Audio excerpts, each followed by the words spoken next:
आज का हमारा टॉपिक है how to write a chemical formula.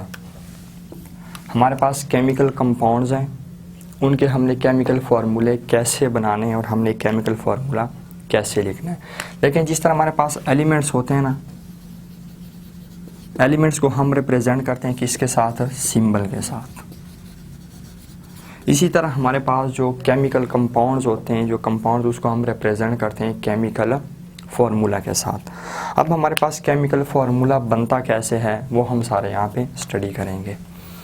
कुछ स्टेप्स हैं, लेकिन स्टेप्स से पहले आपको केमिकल फार्मूला बनाने के लिए आपको इलेक्ट्रोपॉजिटिव एलिमेंट्स, इलेक्ट्रोनेगेटिव एलिमेंट्स, इस बात का आइडिया होना चाहिए कि कौन सा एलिमेंट इलेक्ट्रॉन डोनेट कर रहा है, कौन सा एटम इलेक्ट्रॉन डोनेट कर रहा है, कौन सा एटम इलेक्ट्रॉन एक्सेप्ट कर रहा है। इसके अलावा आपको आइडिया होना चाहिए वैलेंसी का। अगर इन चीज़ों का आपको आइडिया है तो केमिकल फार्मूला बनाना मुश्किल काम नहीं है। चलो हम प्रोसीड करते हैं। फर्स्ट ऑफ ऑल हमारे पास जो पहला स्टेप है, पहले स्टेप में सपोज मैं कहता हूँ कि मेरे पास एक सोडियम प्लस क्लोरीन मेरे पास रिएक्शन करके क्या चीज़ बनाते हैं, सोडियम क्लोराइड बनाते हैं। ठीक हो गई बात। अब हमारे पास ये एक केमिकल फार्मूला है। ये केमिकल फार्मूला कैसे बना है इस चीज़ को हम यहाँ पे स्टडी करते हैं। हमारे पास पहला जो स्टेप है, जिन एलिमेंट से या जिन एटम से हमारे पास कंपाउंड बन रहा है, वो जो कंस्टिट्यूएंट्स हैं हमारे पास, उनको आपने साइड बाय साइड लिख देना है। जैसे हमारे पास यहाँ पे लिखे हुए सोडियम और क्लोरीन। फर्स्ट ऑफ ऑल हमने सोडियम लिख दिया, साथ हमने क्लोरीन लिख दिया। ठीक हो गई बात। सेकंड हमारे पास जो रूल है, अब आपने साइड बाय साइड लिख दिया है, लेकिन साइड बाय साइड में हमारे पास एक चीज़ और भी माइंड में रखें कि हमारे पास सोडियम जो है वो एक इलेक्ट्रॉन डोनेट करता है किसको, क्लोरीन को। मीन्स के रिजल्ट में सोडियम पे पॉजिटिव चार्ज आ जाता है और क्लोरीन पे नेगेटिव चार्ज आ जाता है। सो ये आपको आइडिया होना चाहिए कि कौन सा एटम इलेक्ट्रॉन डोनेट कर रहा है, कौन सा एटम इलेक्ट्रॉन एक्सेप्ट कर रहा है, क्योंकि हमारे पास ये रूल्स में आएगा। ठीक हो गई बात। सेकेंड रूल हमारे पास ये है कि हमने पॉजिटिव आयन को, मीन्स के कैटायन को हमने पहले लिखना है और एनायन को हमने सेकंड लिखना है। जिस तरह हमारे पास देखें सोडियम पॉजिटिव है, सेकंड हमारे पास है क्लोरीन।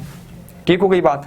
पहले स्टेप में आपने साइड बाय साइड लिखना है, लेकिन साइड बाय साइड लिखने के दौरान आपने ये ख्याल करना है कि आपके पास जो कैटायन है, मीन्स के पॉजिटिवली चार्ज जो आपके पास आयन है, उसको आपने पहले लिखना है। जो नेगेटिवली चार्ज आपके पास आयन है उसको आपने सेकंड लिखना है, दूसरे नंबर पे।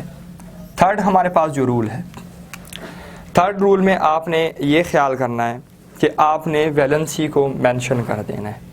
ठीक हो गई बात। वैलेंसी की हम ऑलरेडी बात कर चुके हैं, लेकिन हम अगेन एक दफ़ा बात कर लेते हैं। वैलेंसी हम सपोज मैं कहता हूँ H2O का मॉलिक्यूल है मेरे पास। अब H2O के स्ट्रक्चर को अगर हम देखते हैं, हमारे पास ऑक्सीजन के मोशन में 6 इलेक्ट्रॉन्स होते हैं, 2 लोन पेयर है हमारे पास और 2 अनपेयर ऑफ इलेक्ट्रॉन है।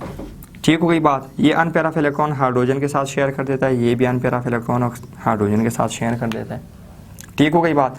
अब वैलेंसी क्या चीज़ है, कोई भी एटम जितने नंबर ऑफ बॉन्ड्स बना रहा है हम उसको सिंपल वैलेंसी कहते हैं। सपोज मेरे पास ऑक्सीजन की यहाँ पे वैलेंसी क्या है, ऑक्सीजन कितने नंबर ऑफ बॉन्ड्स बना रहा है, 1 2। ऑक्सीजन की वैलेंसी मेरे पास हो गई 2।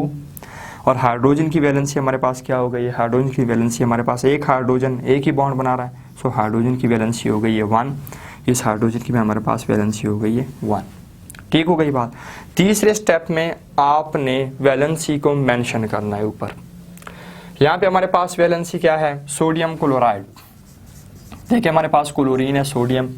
ठीक है, सोडियम सिर्फ एक ही इलेक्ट्रॉन डोनेट कर रहा है क्लोरीन को, मीन्स के सोडियम और क्लोरीन के बीच में सिर्फ एक ही बॉन्ड बन रहा है। अब सोडियम कितने नंबर ऑफ बॉन्ड बना रहा है, सोडियम सिर्फ एक ही बॉन्ड बना रहा है। ठीक है, क्लोरीन ने भी सिर्फ एक ही बॉन्ड बनाया हुआ है, सो इसने भी हमारे पास सोडियम की भी वैलेंसी 1 हो गई है, क्लोरीन की भी हमारे पास वैलेंसी 1 हो गई है। सो तीसरे स्टेप में आपने ये बात ज़हन में रखनी है कि आपने वैलेंसी को लाजमी मेंशन करना है ऊपर। अच्छा, यहाँ पे हमारे पास सोडियम की वैलेंसी क्या है, इसके ऊपर पॉजिटिव चार्ज है, हमारे पास वैलेंसी इसकी है 1। क्लोरीन पे हमारे पास नेगेटिव चार्ज है और हमारे पास इसकी वैलेंसी है 1। ठीक हो गई बात। स्टेप नंबर 4 में आपने क्या करना है कि जब आपने सोडियम हमारे पास इसकी वैलेंसी है चार्ज पॉजिटिव है और वैलेंसी इसकी है 1। इसी तरह हमारे पास क्लोरीन, वैलेंसी हमारे पास क्या चीज़ है, चार्ज नेगेटिव है और वैलेंसी हमारे पास 1 है। जब आपने टॉप पे ये चीज़ शो कर दी, वैलेंसी आपने शो कर दी, आपने क्या कर देना है, क्रॉस मल्टीप्लिकेशन कर देनी है इसकी S। ठीक हो गई बात। इसका पावर आ जाएगा क्लोरीन के साथ बॉटम पे, क्लोरीन का पावर आ जाएगा सोडियम के साथ बॉटम पे। लेकिन हमारे पास ये 1 है, सो इसको हम मेंशन नहीं करते होते, इसको हम सिंपल लिख देते हैं सोडियम क्लोराइड। H2O के केस में अगर हम देखते हैं, सपोज मैं कहता हूँ हमारे पास hydrogen H2 plus oxygen O2 combine होते हैं, हमारे पास H2O बनाते हैं। ठीक हो गई बात। मैं अगेन स्ट्रक्चर ड्रॉ कर रहा हूँ, हमारे पास ये इसका स्ट्रक्चर है।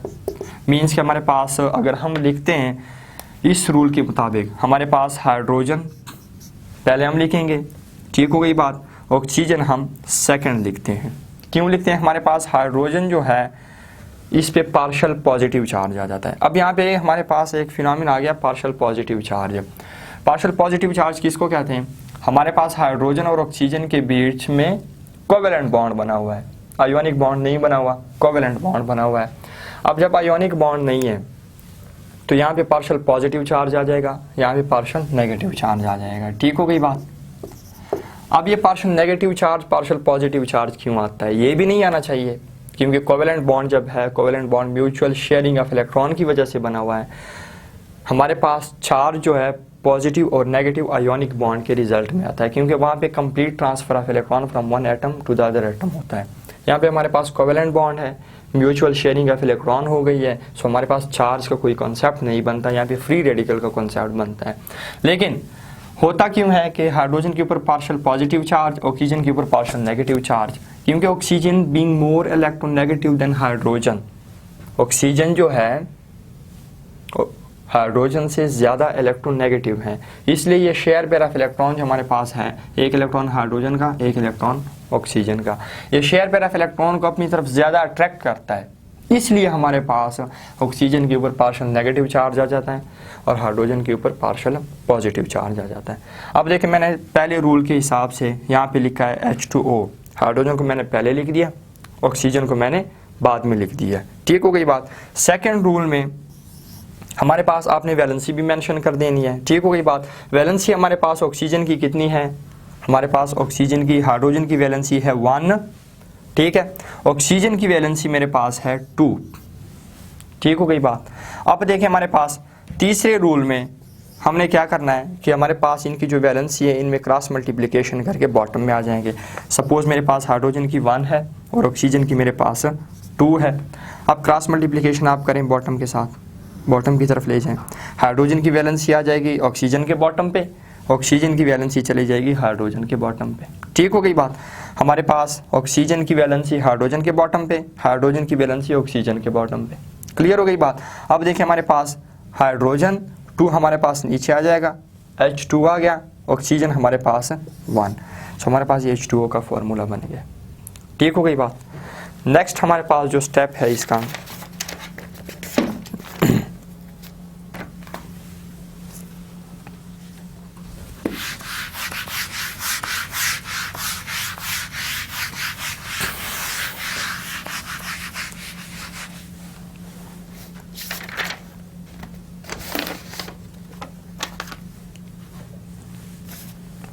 अच्छा स्टेप नंबर 4 में ये बात है कि अगर हमारे पास वैलेंसी सेम है, सपोज अगेन भाई सोडियम क्लोराइड की हमारे पास एग्जांपल आ जाती हैं, तो उन वैलेंसीज को मेंशन करने की ज़रूरत होती तो है, लेकिन हम बॉटम पे लिखते नहीं हैं। हमारे पास देखें सोडियम की वैलेंसी 1 है, क्लोरीन की भी वैलेंसी 1 है, अगर आप बॉटम पे क्रॉस मल्टीप्लाई कर दें तो हमारे पास लिखने की ज़रूरत नहीं है। ठीक है।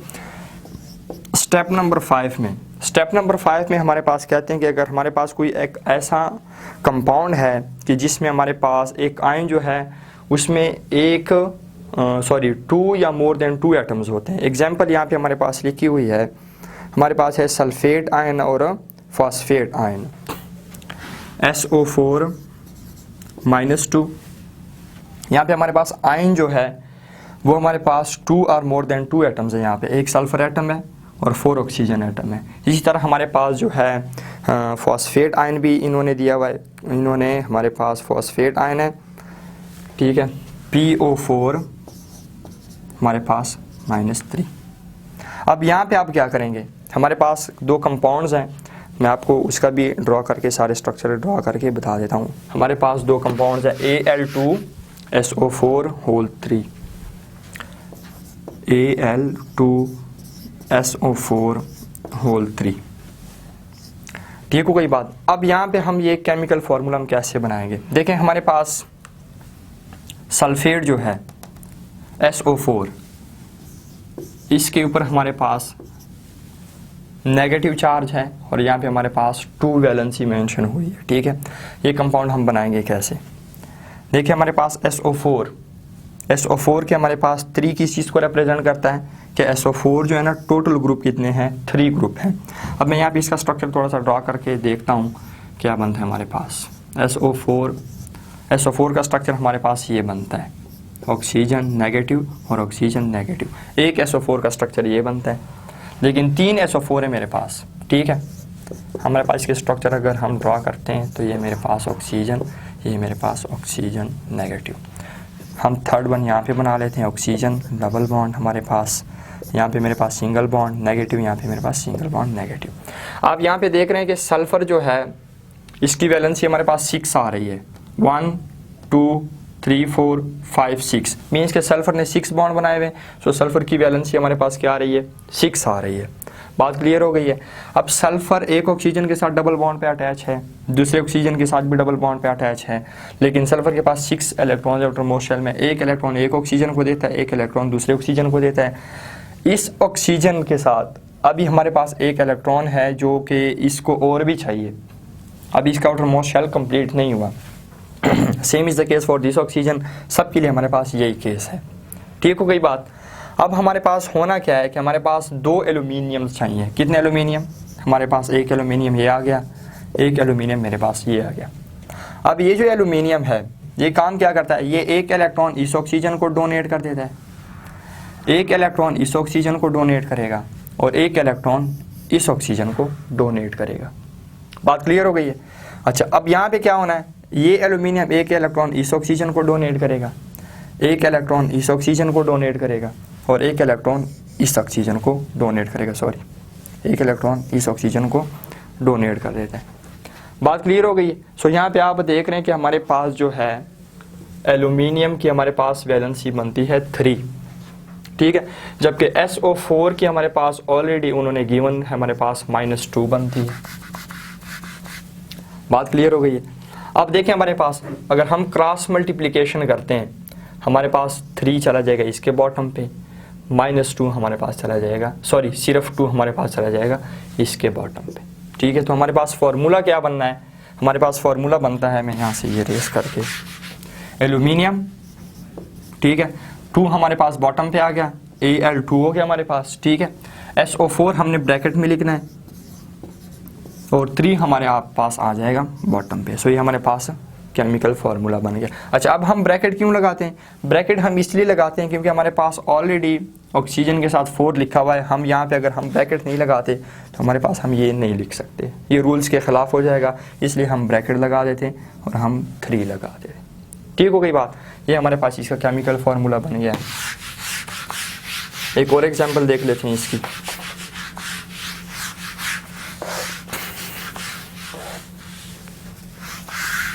नेक्स्ट एग्जाम्पल है हमारे पास बुक में कैल्शियम फॉस्फेट की। अब कैल्शियम फॉस्फेट में क्या हमारे पास है Ca3, ठीक है, Ca3PO4 हमारे पास 2। बात क्लियर हो गई है। यहाँ पे हमारे पास जो है PO4 के कितने ग्रुप हैं, 2 हैं, हमारे पास कैल्शियम भी है।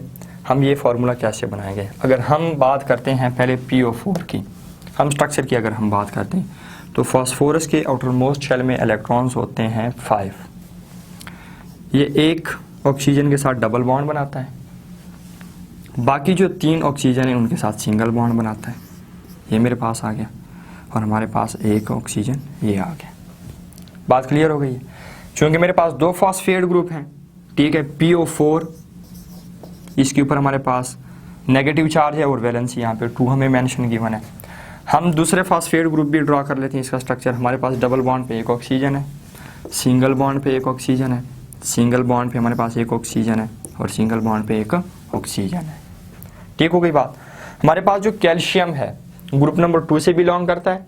इट मीन्स कि इसका आउटर मोस्ट शेल में 2 इलेक्ट्रॉन्स हैं और दोनों इलेक्ट्रॉन्स ये क्या करेगा, डोनेट करेगा। सपोज मेरे पास ये कैल्शियम एक आ गया, इस कैल्शियम ने अपना एक इलेक्ट्रॉन इस ऑक्सीजन को डोनेट कर दिया, इस कैल्शियम ने अपना इलेक्ट्रॉन इस ऑक्सीजन को डोनेट कर दिया। दूसरा कैल्शियम आ जाएगा, वो अपना एक इलेक्ट्रॉन इस ऑक्सीजन को, दूसरा इलेक्ट्रॉन इस ऑक्सीजन को। तीसरा कैल्शियम अपना एक इलेक्ट्रॉन इस ऑक्सीजन को, एक इलेक्ट्रॉन इस ऑक्सीजन को। सो हमारे पास ये कैल्शियम फॉस्फेट एक स्टेबल कंपाउंड बन जाएगा। लेकिन अब हमारे पास देखें कैल्शियम ने कितने बॉन्ड बनाए हुए, 1 1 1 + 1 हमारे पास कितने बॉन्ड बने हुए हैं, सॉरी हमारे पास कैल्शियम के बॉन्ड्स बने हुए हैं 2। एक कैल्शियम ने कितने बॉन्ड, आपने ये नहीं काउंट करना कि हमारे पास 3 कैल्शियम है सो इसने 6 बॉन्ड बनाए हुए हैं 1 2 3 4 5 6, नहीं ये नहीं कर, आपने सिर्फ जस्ट एक कैल्शियम को देखना है। एक कैल्शियम ने कितने नंबर ऑफ बॉन्ड्स बनाए हुए हैं, 1 + 1 2 हमारे पास आ गया। इट मीन्स कि हमारे पास कैल्शियम की वैलेंसी क्या हो गई है, 2 हो गई है। अब हम फार्मूला कैसे बनाएंगे, फार्मूला हम बनाते हैं, हमारे पास कैल्शियम है, ऊपर वैलेंसी आप मेंशन कर दें, पहले चार्ज मेंशन कर दें, प्लस चार्ज है क्योंकि इलेक्ट्रॉन्स डोनेट कर रहा है, वैलेंसी इसकी है 2। इसके बाद आप फॉस्फेट ग्रुप को मेंशन कर दें, PO4 चार्ज इसके ऊपर नेगेटिव है और हमारे पास इसकी वैलेंसी है 2। ठीक हो गई बात। अच्छा हमारे पास यहाँ पे यहाँ पे हमारे पास चार्ज है 3। ठीक हो गई बात, वैलेंसी यहाँ पे 3 है हमारे पास। अच्छा अब देखें हमारे पास मैंने रूल के हिसाब से लिख लिया है। पहले मैंने पॉजिटिवली चार्ज एटम को लिखा है, उसके बाद मैंने नेगेटिवली चार्ज एटम को लिखा है, मैंने चार्ज भी मेंशन कर दिए, मैंने वैलेंसीज भी मेंशन कर दिए हैं। अब देखिए हमारे पास जो अगला रूल आ रहा है, आपने क्या करना है, जस्ट इसको क्रॉस मल्टीप्लाई करके इसकी वैलेंसी आपने इसके बॉटम पे लेके जानी है, इसकी वैलेंसी आपने कैल्शियम के बॉटम पे लेके जानी है। सो आपके पास जो रिजल्टेंट केमिकल फार्मूला बनेगा वो आपके पास बन जाएगा Ca3, आप नीचे लेके जाएंगे सो Ca3 आपके पास बन जाएगा। अगेन हमारे पास PO4 मेरे पास पहले से ऑलरेडी प्रेजेंट है, आपने इसकी वैलेंसी फॉस्फेट के बॉटम पे लगा देनी। सो हमारे पास ये क्या चीज़ बन गया, कैल्शियम फॉस्फेट, हमारे पास ये केमिकल फार्मूला बन गया।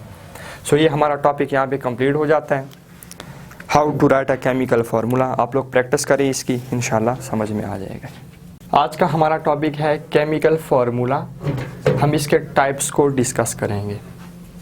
बेसिकली हमारे पास केमिकल फार्मूला जो होता है इसकी 2 मेन टाइप्स होती हैं। एक होता है हमारे पास मॉलिक्यूलर फार्मूला, ठीक हो गई बात, एक हमारे पास होता है एम्पिरिकल फार्मूला। मॉलिक्यूलर फार्मूला क्या चीज़ होता है, अगर हम हमारे पास ये मॉलिक्यूलर फार्मूला जो होता है ये एक रेगुलर फार्मूला होता है, ठीक है। डिफाइन करेंगे, show actual number of atoms in a molecule. हमारे पास मॉलिक्यूलर फार्मूला एक ऐसा फार्मूला होता है जो कि मॉलिक्यूल में एक्चुअल नंबर ऑफ एटम्स को शो करता है। मतलब क्या है इसका, सपोज मेरे पास एक H2O मॉलिक्यूल है, अब ये मेरे पास एक मॉलिक्यूलर फार्मूला है, सपोज कि मैं बात कर रहा हूँ, तो ये हमारे पास एक्चुअल नंबर ऑफ एटम्स को शो कर रहा है। मतलब क्या, हमारे पास इसमें 2 हाइड्रोजन्स कंबाइन विद 1 ऑक्सीजन, ठीक हो ये बात, 2 हाइड्रोजन कंबाइन होते हैं हमारे पास 1 ऑक्सीजन के साथ। इसका मतलब है show actual number of atoms in a molecule. आपके पास मॉलिक्यूल में जो एक्चुअल नंबर ऑफ एटम्स है। इसी तरह अगर मैं बात करता हूँ C4H10, मतलब क्या इस बात का, ये हमारे पास एक मॉलिक्यूलर फार्मूला है। C4H10 means actual number of atoms हमें शो हुए में, मीन्स के 4 carbon atoms combine with 10 hydrogen atoms. बात क्लियर हो गई। अच्छा, एम्पिरिकल फार्मूला क्या होता है, एम्पिरिकल फार्मूला हमारे पास रिड्यूस्ड या simplest ratio of atoms in a compound, ठीक हो गई बात। हमारे पास जो एम्पिरिकल फार्मूला होता है वो किस चीज़ को शो करता है, सिंपलेस्ट रेशो को शो करता है। सपोज यही C4H10 अगर मैं ले लेता हूँ, हमारे पास C4H10, ठीक है, हमारे पास कार्बन एटम्स कितने हैं, 4 हैं, हाइड्रोजन एटम्स कितने हमारे पास 10 हैं, ठीक हो गई बात। सो 4 1 हमारे पास 2 के टेबल पे अगर हम करें 2 2 ज़र 4 एंड 2 5 ज़र 10, सो हमारे पास रेशो क्या बन जाती है 2/5 या रेशो हमारे पास बनती है 2:5। सो हमारे पास कार्बन एटम यहाँ पे C2 और H5। बात क्लियर हो गई। ये हमारे पास क्या चीज़ है, ये हमारे पास एम्पिरिकल फार्मूला है। जो आपके पास मॉलिक्यूलर फार्मूले में एक्चुअल नंबर ऑफ एटम्स होते हैं उनको आपने सिंपलेस्ट रेशो में चेंज कर देना है, आपके पास एम्पिरिकल फार्मूला बन जाएगा। हम कुछ एग्जांपल भी यहाँ पे कर लेते हैं। हमारे पास एग्जांपल है, फर्स्ट ऑफ ऑल हम हाइड्रोजन परऑक्साइड की एग्जांपल करते हैं H2O2। ये मेरे पास एक मॉलिक्यूलर फार्मूला है। हमने इस एम्पिरिकल फार्मूला कैसे बनाना है, सिंपलेस्ट रेशो आपने लेनी है। हाइड्रोजन के कितने एटम्स हैं 2, ऑक्सीजन के कितने एटम्स हैं 2, हमारे पास 2 1s are 2 and 2 1s are 2। आपके पास हाइड्रोजन एटम कितने आ गए 1 को हम मेंशन नहीं करते। ऑक्सीजन एटम कितने आ गए 1। सो HO हमारे पास जो है ये एम्पिरिकल फार्मूला है, और हमारे पास H2O2 ये हमारे पास मॉलिक्यूलर फार्मूला है किसका, हाइड्रोजन पर ऑक्साइड का। नेक्स्ट अगर हम एग्जांपल की बात करते हैं बेंजीन की, C6H6। C6H6 मेरे पास क्या चीज़ है, ये हमारे पास एक मॉलिक्यूलर फार्मूला। एम्पिरिकल फार्मूला हम कैसे बनाते हैं, हमारे पास कार्बन एटम्स हैं 6, हम रेशो लेंगे सिंपलेस्ट रेशो। डिवाइड में क्यों करता हूँ, डिवीजन असल में रेशो होती है। बात समझ में आ गई। इस तरह हमारे पास हाइड्रोजन एटम कितने हैं 6 हैं, आप सिंपलेस्ट रेशो में कन्वर्ट कर दें 6 1s are 6 and 6 1s are 6। सो हमारे पास कार्बन एटम्स कितने बन गए 1, C हमारे पास 1 हम लिखते नहीं हैं, और हमारे पास हाइड्रोजन एटम्स कितने बन गए 1। सो हमारे पास CH जो है वो क्या चीज़ है, ये एम्पिरिकल फार्मूला है। ठीक हो गई बात। नेक्स्ट हम एक दो एग्जांपल और अगर हम देखते हैं हमारे पास नेक्स्ट एग्जांपल है C4H8 की। ठीक हो गई बात। हमारे पास कार्बन एटम्स कितने 4, सिंपलेस्ट रेशो इसके बीच में ले लें आप एटम्स के, और हमारे पास हाइड्रोजन एटम कितने 8। ठीक है। सो 4 1s are 4 और 4 2s are 8। बात क्लियर है। सो हमारे पास जो C हमारे पास है ये क्या चीज़ बन जाएगा 1, कार्बन एटम्स हमारे पास 1 आ गए, हाइड्रोजन एटम्स मेरे पास कितने आ गए 2। सो हमारे पास CH2 जो है ब्यूटेन, और ब्यूटेन का हमारे पास जो है CH2 ये आपके पास एम्पिरिकल फार्मूला आ गया, और ये मॉलिक्यूलर फार्मूला आ गया।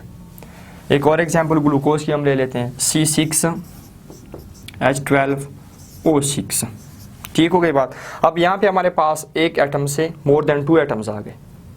यहाँ पे हमारे पास एक कार्बन एटम है, एक हाइड्रोजन एटम है, एक ऑक्सीजन एटम है। यहाँ पे आप सिंपलेस्ट रेशो कैसे लेंगे, आपने किसी ऐसे एलिमेंट को ढूंढना है जो कि तीनों के टेबल हमारे पास पूरे हो जाएं। सपोज मेरे पास है कार्बन 6 है, सो 6 1s are 6 मेरे पास आ जाएगा। रेशो हमारे पास 6 2s are 12 आ जाएगा। यहाँ पे अगेन 6 1s are 6 आ जाएगा। सो हमारे पास ग्लूकोज का मॉलिक्यूलर फार्मूला है, सिंपलेस्ट रेशो में मैंने कन्वर्ट कर दिया 1 2 और 1। सो हमारे पास फार्मूला क्या बनेगा CH2O। सो ये हमारे पास ग्लूकोज का एम्पिरिकल फार्मूला बन गया।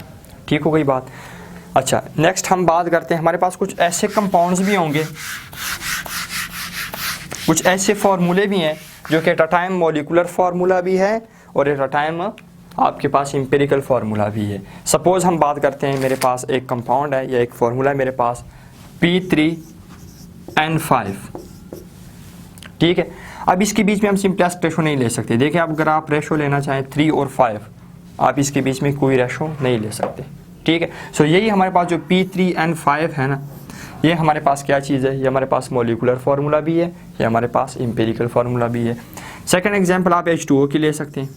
H2O में हमारे पास कितने हाइड्रोजन है, 2 हाइड्रोजन है और 1 ऑक्सीजन है। इसके बीच में आप सिंपलेस्ट रेशो नहीं ले सकते। सो आपके पास ये क्या चीज़ है, एम्पिरिकल फार्मूला भी है और आपके पास ये मॉलिक्यूलर फार्मूला भी है। एक और एग्जांपल है सिलिकॉन डाइऑक्साइड। सिलिकॉन हमारे पास 1 है, ऑक्सीजन हमारे पास 2 है। सो आपके पास सिंपलेस्ट रेशो नहीं आ सकती, रिड्यूस रेशो आपके पास नहीं आ सकती। सो सिलिकॉन डाइऑक्साइड हमारे पास जो है ये हमारे पास क्या चीज़ है, मॉलिक्यूलर फार्मूला भी है और आपके पास एम्पिरिकल फार्मूला भी है। एक और एग्जांपल अगर हम लेना चाहें, C5 और हमारे पास H12, कार्बन एटम हमारे पास 5 है और हाइड्रोजन एटम हमारे पास है 12। ठीक है, हमारे पास इसके बीच में भी सिंपलेस्ट रेशो नहीं बन सकती। सो हमारे पास C5H12 मॉलिकुलर फार्मूला भी है आपके पास और एम्पिरिकल फार्मूला भी है, ठीक है। अच्छा, इसके बाद हम बात करते हैं थोड़ी सी बात करेंगे आयोनिक कंपाउंड्स की। आयोनिक कंपाउंड्स, आयोनिक कंपाउंड्स जो होते हैं ना, ये हमेशा 3 डायमेंशनल क्रिस्टल लैटिस की फॉर्म में होते हैं। 3 डायमेंशन क्रिस्टल लैटिस की फॉर्म में होते हैं। 3 डायमेंशनल क्रिस्टल लैटिस का मतलब क्या है कि हमारे पास यहाँ पे जो कंपाउंड्स होते हैं ना, इसमें जितने भी पॉजिटिव और नेगेटिव चार्ज होते हैं ये एक दूसरे को सराउंड कर देते हैं। सपोज मेरे पास पॉजिटिव चार्ज है, इसके ऊपर नेगेटिव चार्ज, हमारे पास पॉजिटिव फिर नेगेटिव, इसके सामने नेगेटिव पॉजिटिव नेगेटिव पॉजिटिव, इस किस्म का हमारे पास एक सिचुएशन बन जाती है, ठीक है। जितने पॉजिटिव चार्ज होते हैं उतने ही हमारे पास नेगेटिव चार्ज होते हैं।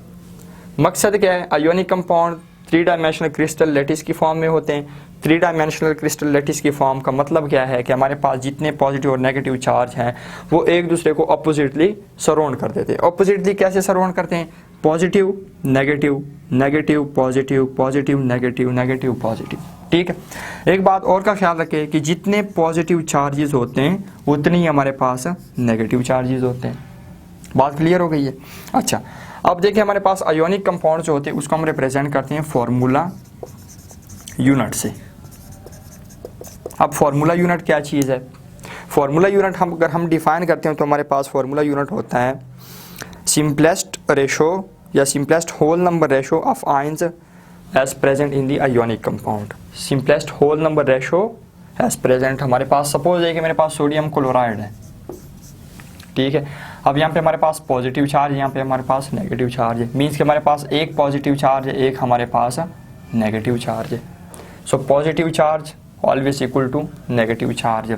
और फार्मूला यूनिट से हम आयोनिक कंपाउंड को रिप्रेजेंट करते हैं। और फार्मूला यूनिट को हम डिफाइन कैसे करते हैं, simplest whole number ratio of ions present in a compound.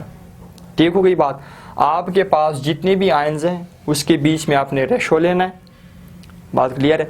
जितनी भी आपके पास कंपाउंड में आयंस हैं उसके बीच में आपने रेशो लेनी है, उसी हिसाब से आपने क्या करना है, फॉर्मूला लिखना है। देखिए हमारे पास सोडियम क्लोराइड में कितने आयंस हैं, 1 आयन है, क्लोरीन का भी 1 आयन है। सो हम सिंपली सोडियम क्लोराइड को NaCl से रिप्रेजेंट करते हैं, क्योंकि हमारे पास जो simplest whole number ratio of ions है वो 1 है, बिल्कुल हमारे पास सेम है। सो 1 लिखने की हमारे पास ज़रूरत नहीं है, ठीक है। इसी तरह हमारे पास एक और एग्जाम्पल अगर हम लेते हैं पोटाशियम ब्रोमाइड की।